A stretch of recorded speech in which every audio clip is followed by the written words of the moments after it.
So guys, we are back and now we are going to discuss Hadoop and some important terminologies in Hadoop that you should know.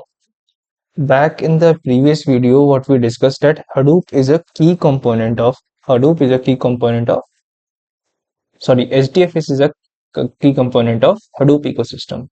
Now, HDFS is designed to store and manage large-scale data sets across the distributed environments. I will just tell you what is distributed. Just wait for a second.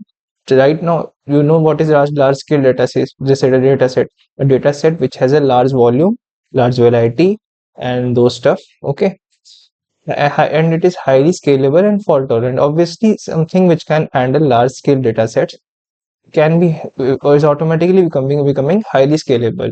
Fault tolerant, I will just tell you how it is fault tolerant. Just wait for a minute. Now, one thing to important note here is that unlike traditional file system, HDFS is optimized for big data, where files are massive. It's not like small files. Files are massive and need to be processed efficiently. Processing should be fast in HDCF, if SD, not fast but efficient in HDFS. Now let's discuss some important HDFS terminology so that our doubts can become more clear about HDFS, because just knowing the definition won't help us. Okay. Now first we need to know about file system. What is a file system? Basically, file system is a layer between software and hardware. So what is file system built upon? You have a hard disk on your computer. You have a hard disk on your computer. On the top of that, there is a organization of some this kind of organization layer. I mean, there's some kind of organization or schema, you can say, for like this organization will store this memory, this part will store this memory. So that is the file system. And now we have our software application, which has to do something with the data. This has to do something with the data. Now, where do we will get it will get the data from? Let me draw it more better way. Let's say this is my hard disk. Okay, this is my file system schema. Okay, not like some organization. Now this is my app. Now my app wants to do something with the data in my hard disk. App wants to do something with the data which is in the hard disk. Now what can hard disk do? Hard disk can store its data in the file system. Hard disk can store this data in the file system, and since app can not directly access the file system, it will access the layer. It will access the files and perform the operation on the data, whatever operation the app wants to perform. This is how the file system works basically. Okay, simple. Now, what there are different types of file system. Now Linux uses ext file system. Basically, Windows uses, just for knowledge, so that anywhere the question comes, what is a Windows file system used, where what is a Mac OS file system used, what kind of file system is used in Hadoop, then you can answer it. So in Linux, ext file system is used. In Windows, NTFS or FAT32 file system is used. In Mac OS, AD. Let me just confirm it. I think my handwriting is quite bad, so I've just Mac OS file system. My handwriting is quite bad, guys, so I'm just confirming it. This is APFS. Sorry, it looks like D. It is actually P. This is Apple file system, guys. This is Apple file system. Now Hadoop uses HDFS, which is Hadoop distributed file system, about which we will talk more. Now, one thing more to note here. Okay, let's remove this. This is just for my reference to explain to you. I can draw this again. Okay, what is a block? A block is the smallest unit of data storage in a file system. So when files are stored now, when a file is being stored on a hard disk, when a file is being stored in a hard disk, let's say hard disk is this. when a file is being stored in a hard disk, it actually doesn't get stored directly anywhere. It doesn't get stored directly. It is broken down into chunks, small chunks. And these small chunks get stored into your hard disk or SSD, whatever you have. These small chunks get stored into your hard disk. This is your file. This is your chunks. Okay. Is that clear? Now the size. Now this much is clear that how what are the and these chunks are called. What are these chunks are called? These chunks are called blocks. Okay. These chunks are called blocks. Okay. So breaking a big file into smaller parts, it's called some process it would be, but those smaller parts are blocks, and blocks are stored in your hard disk. So in NTFS, the size of the block is like the window in Windows file system NTFS, the size of the block is 4 KB, and in HDFS, the size of the block is 128 MB. Okay, so you can say, so if a file has a size of if a file inside Windows has a size of how much, let's say 20 KB, then it would be stored into how many blocks? 20 by 4, 5 blocks. If it is 23 KB, listen here carefully. If it is 23 KB, then it gets stored in 6 blocks, because 5 5 like 4 4 4 4 4 4 are stored in 20, but the remaining 3 are still stored in a 4 KB block. Remaining 3 KB are still stored in a 4 KB block. Do you understand? Like, see, 20 is like 4 1 4, then second 4, then third 4, like 20 by, what is 20 by 5? 4. So the remainder is 3. The remaining 3 KB will also be stored in a 4 KB block. So total blocks are 6. This much clear? Now coming back to HDFS. HDFS also uses block system. Its files into blocks, when the default size is 128 MB. Okay. Next comes types of file system. Now what is happening here is, we have to understand what are the types of file system. Here the main things are coming. First type is standalone. Standalone, what happens is, a big file it is looking like a multiple file, but I have just combined it, like, to make it seem like a big file. This is just a big file, massive file. A massive file in ext or ntfs, or any standalone system. This can or this cannot be multiple files. It is not necessary that this is a multiple file. Please understand this, guys. This is just used as the reproduced as a this is just used as a reproduce sorry sometimes I just this is just used as fuck I stammer a lot. This is just used as, oh fuck, guys, just I sometimes I stammer. Please be patient with me. This is just used as a representation to represent a big file. I have drawn 3 files. This doesn't mean that it is a multiple file necessarily. It can or it cannot be, but it here in this context it means it is a big file. Okay, of a big size. Okay. Now this big file in a standalone system is stored and managed in a single machine, only in a single machine. Okay, even if this computer was connected to other computers, even if it was connected to other computers, still this big file would be stored in this single machine only. Okay, so files are stored and managed in a single machine. Is that clear? But in distributed, what happens? What happens in this big file is, we have a cluster of machines.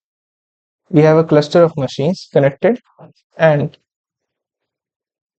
this big file is divided into is divided into parts, smaller blocks. This big file is divided into smaller blocks. Okay, and the number of blocks can be any, like here can be two blocks, here can be one, here can be two. Just for representation purposes, this we don't need to tell on this. Simply, this big file is divided into blocks. Okay, and and it is stored in every node, every machine. Okay, this big file is divided and stored into every machine. Okay, so files are stored across multiple machines in a cluster. Simple. The big file is divided and stored, and the parts of it, the blocks of it, are stored in every machine. Okay, the blocks of it are stored on every machine. Simple as that.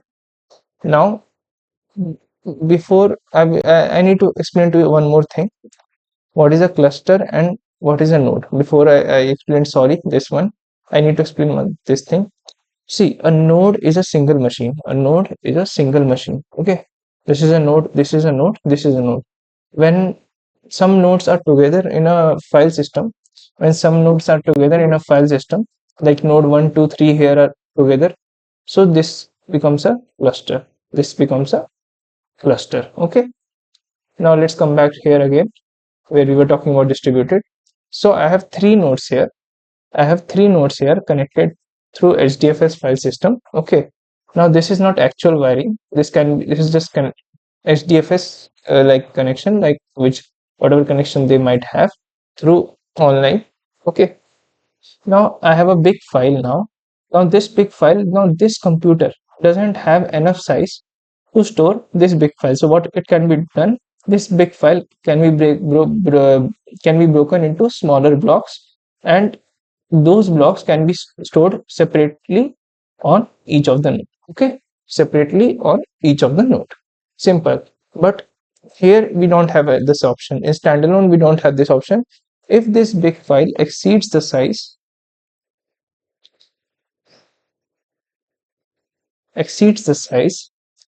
sorry for the very bad handwriting,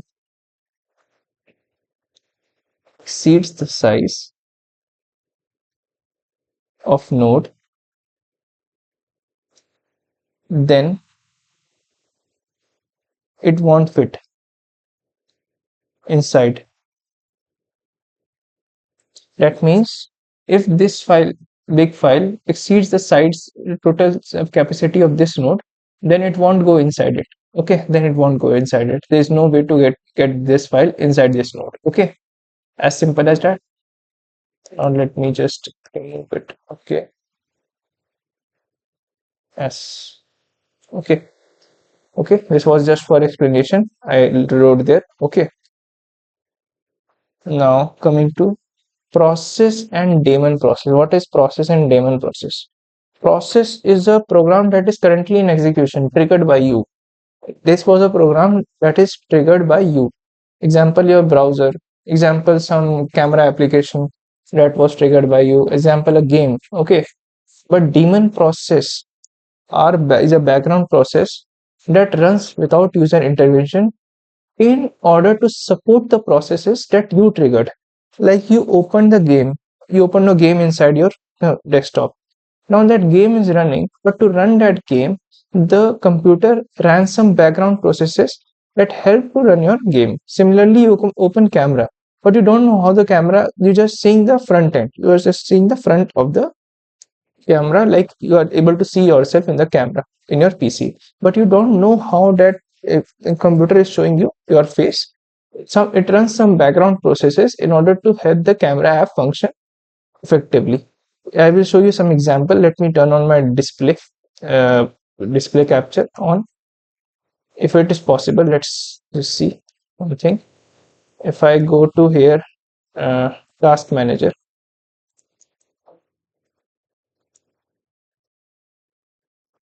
as you can see, I have some processes running. My Samsung Flow is running. Okay, my Samsung Flow is running and my photos is running. Okay, see. Prism lens is running. Yeah, as you can see, my Prism lens is running. Okay, my Samsung Flow is running. Okay, as you can see, these have some processes. Let's see, my streaming software is running. Okay, my streaming software, no, I will not show this to you. Obviously I should not show this to you. Let's take my camera example. My Prism lens is my webcam software. Okay, my Prism lens is my webcam software. Now these four programs, Prism lens and Prism lens, these I am running, but Prism lens log module, I didn't trigger this.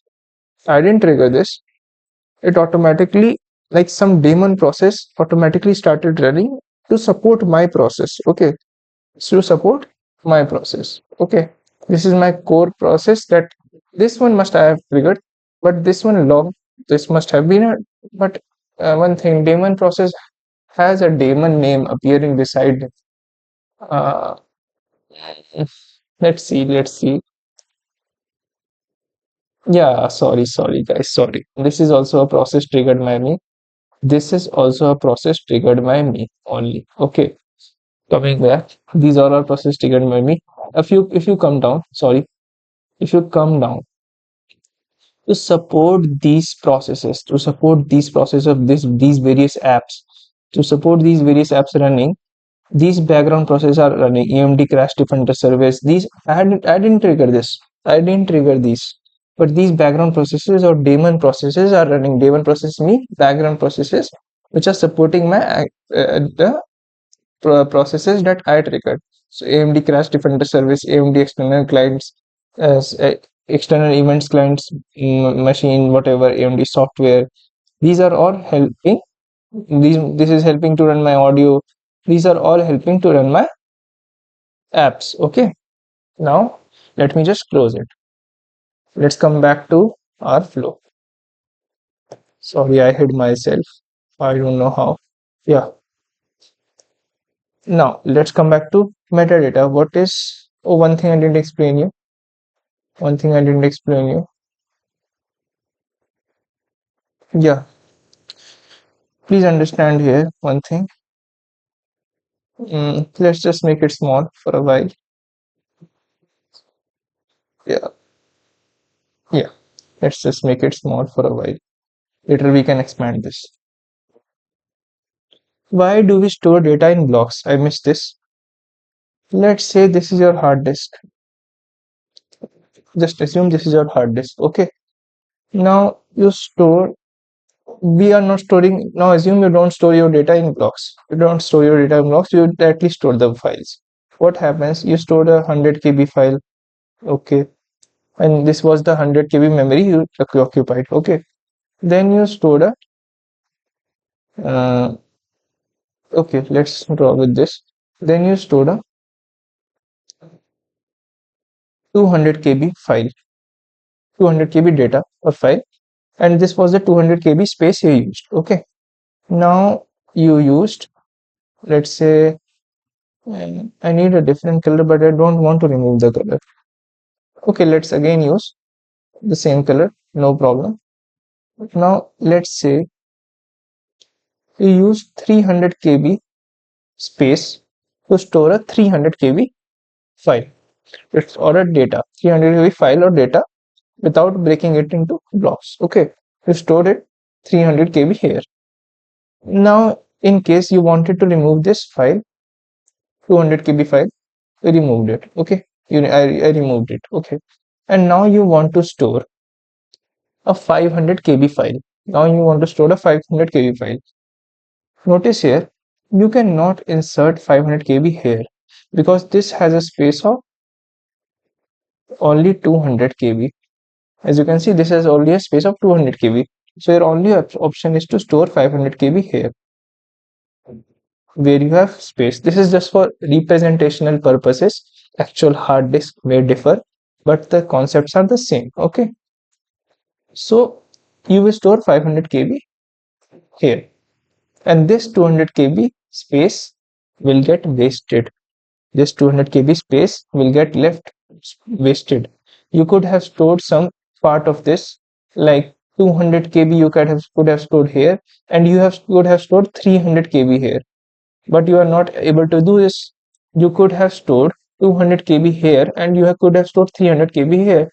So in that way, you could have still have made 500 KB storage, but now you are wasting this 200 KB storage, which we don't want. That's why we break our files into blocks. We defragment the disk. That's what I'm meaning. Okay, like that's another concept, but we store our files in blocks. Okay, that's why. Like we break them into blocks. Now, if my 500 KB file, let's say my 500 KB file, defragmentation, leave it. We are not defragmenting the disk.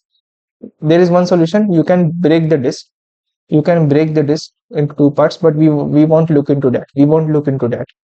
That's not our concern. Right now, our concern is, listen to me carefully, that 500 KB file, it is not fitting inside here. It is not fitting inside here.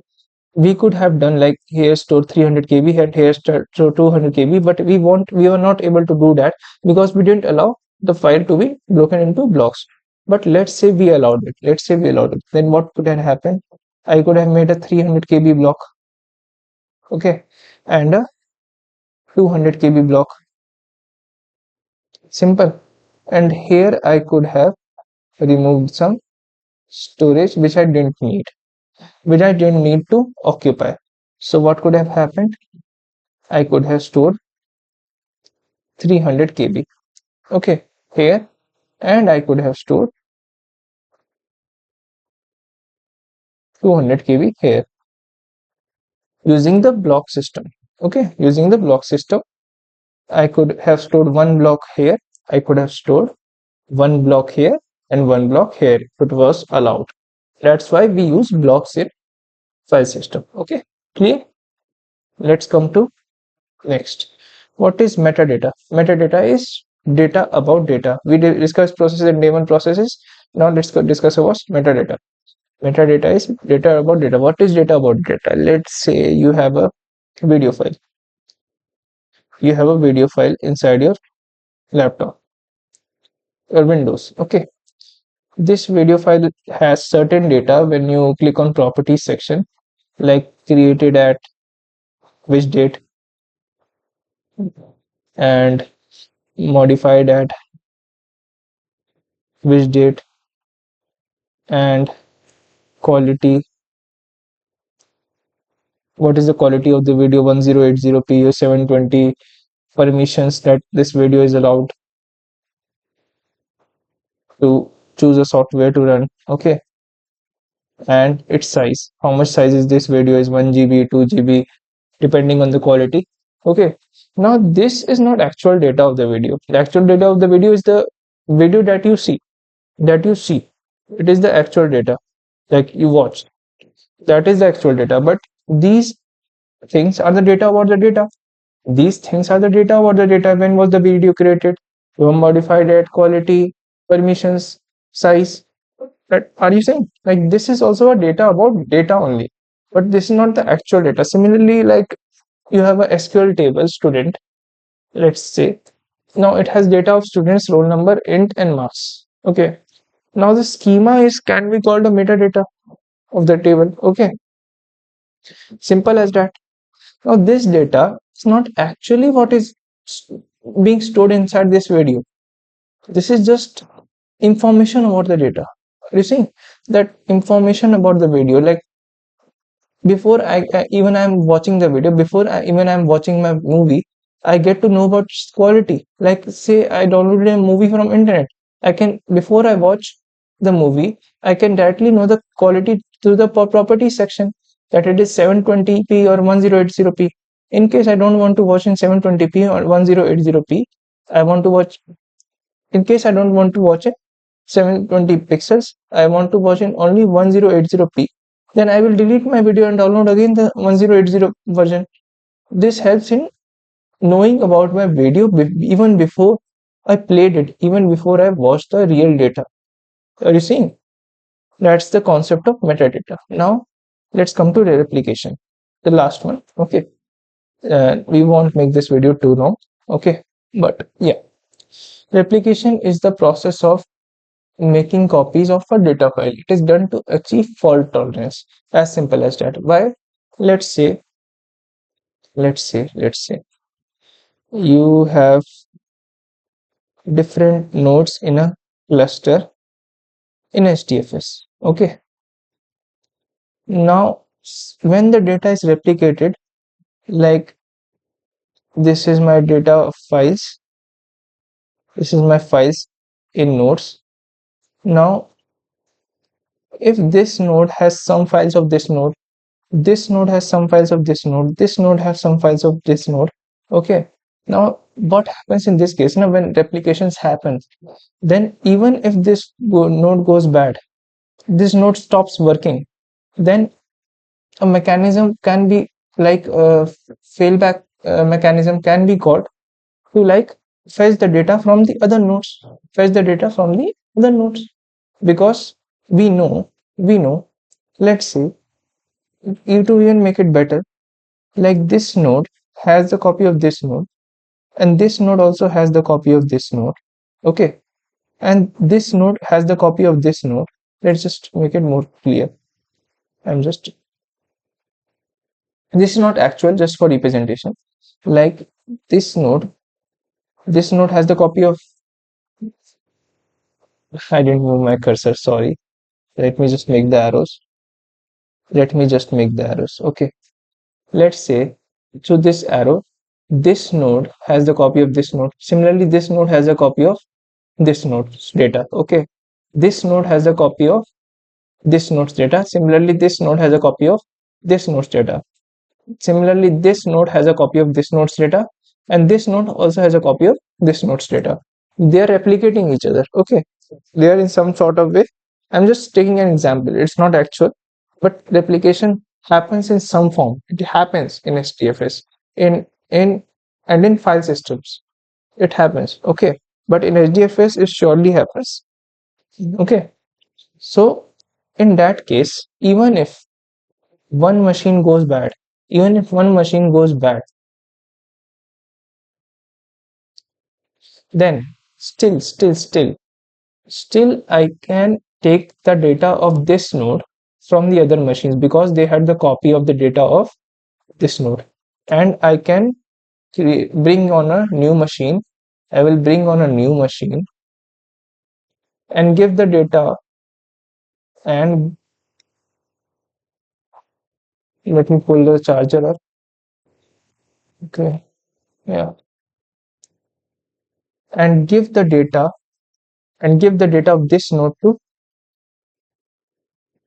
this machine using the data present here and the data present here. Okay. Okay. As simple as that. That's why we are saying it is done to achieve fault tolerance. Okay, we will see more detail this replication, how this works, and fault tolerance also. This is just for representational purpose, so that you can understand what is going on a base level. Okay, on a base level. So that's how we use replication to achieve fault tolerance. Okay, this was it for today. Now let's uh, see the rest of the things tomorrow. If you like the video, please make sure you like, subscribe, and share if you think someone needs it. Okay. Now I will just close it in a second. Mm. Hmm. Wait, let me check something. Is the stream working? As the stream is still working. Wait. I'm just to confirm some things before I close the session.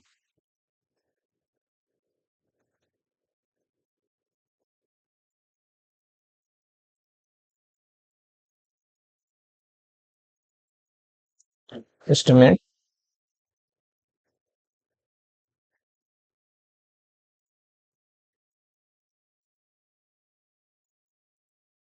Yeah, confirmed. It was working.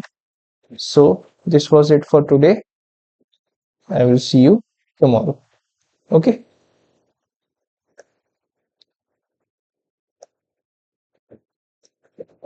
Okay.